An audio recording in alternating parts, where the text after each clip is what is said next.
आकाश की तरफ देखिए, हम अकेले नहीं हैं। सारा ब्रह्मांड हमारे लिए अनुकूल है और जो सपने देखते हैं और मेहनत करते हैं वह उन्हें प्रतिफल देने की साजिश करता है। ऐसे महान विचार रखने वाले भारत के 11वें राष्ट्रपति और मिसाइल मैन अबुल पकीर जलालुद्दीन अबुल कलाम के जन्म दिवस पर आइए हम उन्हें याद करते हैं और श्रद्धांजलि अर्पित करते हैं।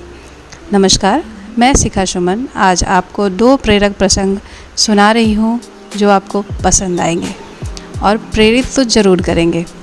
तो आइए सुनते हैं पहली कहानी, जली हुई रोटियाँ। बात उस समय की है जब डॉक्टर APJ अबुल कलाम छोटे बच्चे थे। एक रात वे अपने माता पिता के साथ भोजन कर रहे थे। भोजन करते हुए उनकी दृष्टि अपने पिता के प्लेट पर गई। उन्होंने देखा कि माँ उन्हें जो रोटियाँ परोस रही हैं वे जली हुई हैं। वे बिना कुछ कहे शांति से उन जली हुई रोटियों को खा रहे हैं। जब उनकी माँ ने जली हुई रोटियों के लिए उनके पिताजी से क्षमा मांगी तो वे हंसते हुए बोले, कोई बात नहीं, मुझे तो जली हुई रोटियां ही पसंद है। यह सुनकर डॉक्टर APJ अबुल कलाम आश्चर्य में पड़ गए। बाद में उन्होंने अपने पिताजी से पूछा कि क्या वाकई उन्हें जली हुई रोटियां पसंद हैं, तो उनके पिता ने उत्तर दिया, एक जली हुई रोटी से किसी का कुछ नहीं बिगड़ सकता, लेकिन जले हुए शब्द बहुत कुछ बिगाड़ सकते हैं। बच्चों, शब्दों में अद्भुत शक्ति होती है। इस शक्ति का उपयोग हमें संभल कर करना चाहिए। हमारे द्वारा कहे गए गलत शब्द किसी को आहत कर सकते हैं और संबंधों में दरार डाल सकते हैं।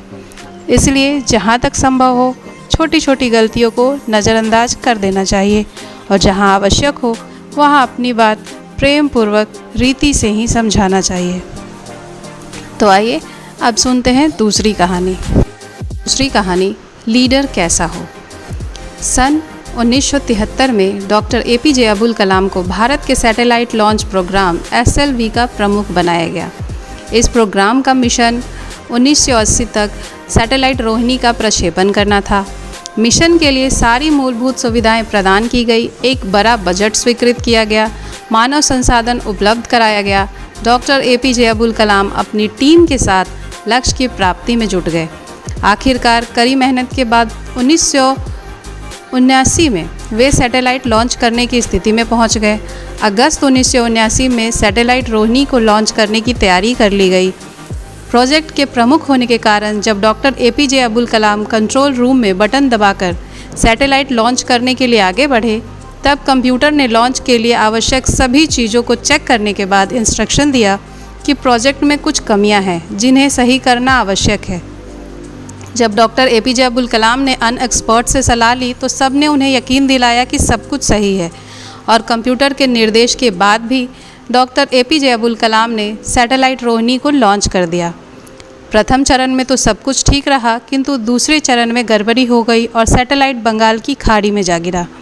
इस असफलता पर डॉक्टर APJ अबुल कलाम दुखी थे।